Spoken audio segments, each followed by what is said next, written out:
I'm extremely honored to introduce the chief guest for the day, Mr. Dilip Thakore. Education World, India's sole publication focusing exclusively on education news and analysis, is the brainchild of Mr. Dilip Thakore. He is the publisher and editor of Education World magazine. It has an estimated readership of 1 million people and organizations per month.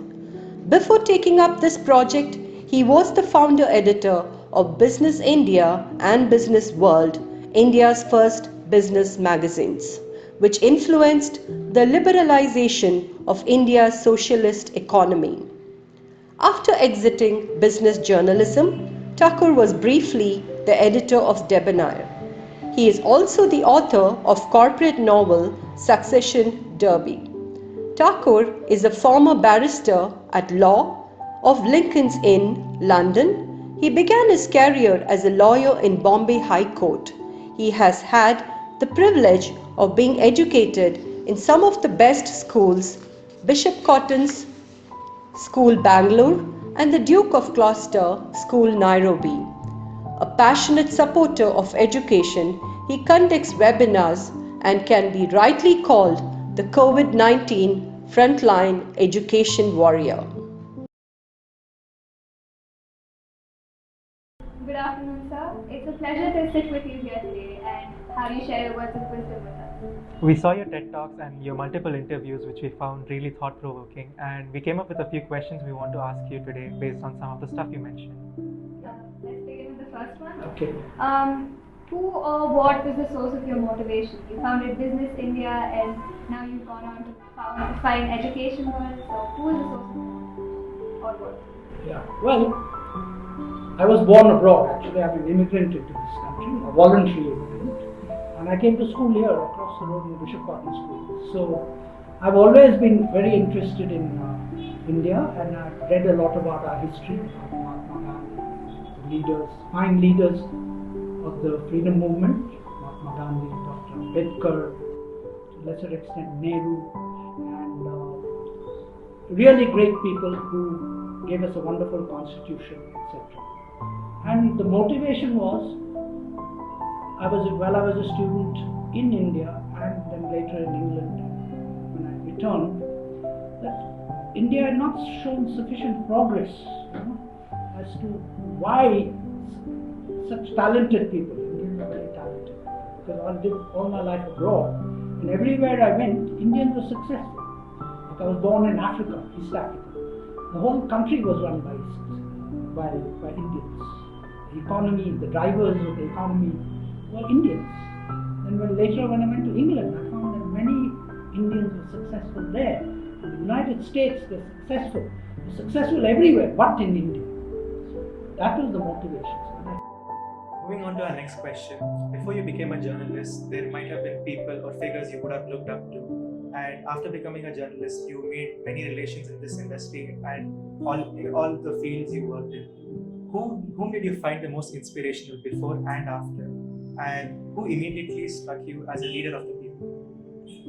Well, as I told you in my first question, that I was motivated by Mahatma Gandhi, the leaders of the freedom movement, who made tremendous sacrifices.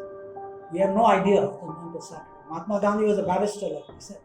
And he could have easily got a good job and made a lot of money for himself, but he didn't. So I was very inspired by Mahatma Gandhi. I was most inspired by the way he could think laterally. He didn't think in the conventional way. To take on the British, and everyone laughed at him when he started. When he said, I want to take on the British Empire. Everyone laughed at him. But he did it in his own unique way. So I think I was inspired by Mahatma Gandhi to learn to think in a different way. There are different ways of solving the problem. So I think he was, to that extent, he was very inspiring. Dr. Ambedkar was very inspiring because, the way the Dalits and the scheduled castes, the humiliation they had to endure for thousands of years is so poignant and disappointing. And that he was able to raise them up and do it in a very dignified way through his education. He was a highly educated person. So these are inspiring people. There are many. I was inspired leaders of industry like G.D. Birla, who became a bad word after we became a socialist country. All the leaders, J.R.D. Tata, I knew all these people well. I've written stories of them. I was very inspired by their entrepreneurial skills, risk-taking ability. They didn't go and take a safe job. Our next question for you today is, from your experience in various fields like business, journalism and law, what is your advice for our generation? Yes, very important question. Good question. Well, my advice is, of course, first thing is you must continuously keep learning. See, don't our education doesn't end when we leave school or college. A lot of people think now it's all over. No, that's wrong. So we have to keep reading all the time. You have to be interested why things don't work. You have to try and get to the root of things. If our education system isn't producing brilliant people, then you have to apply your mind and say, why not? You have to, and now with the internet and all, you can do a lot of research, which we never had that. My generation never had that advantage. But you can do a lot of research and get to the bottom of things.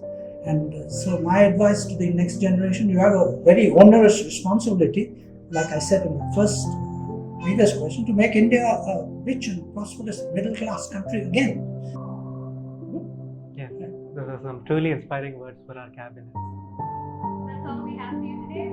So it's been a pleasure talking to you, and the words you shared with us really resonate with everyone who joined us here.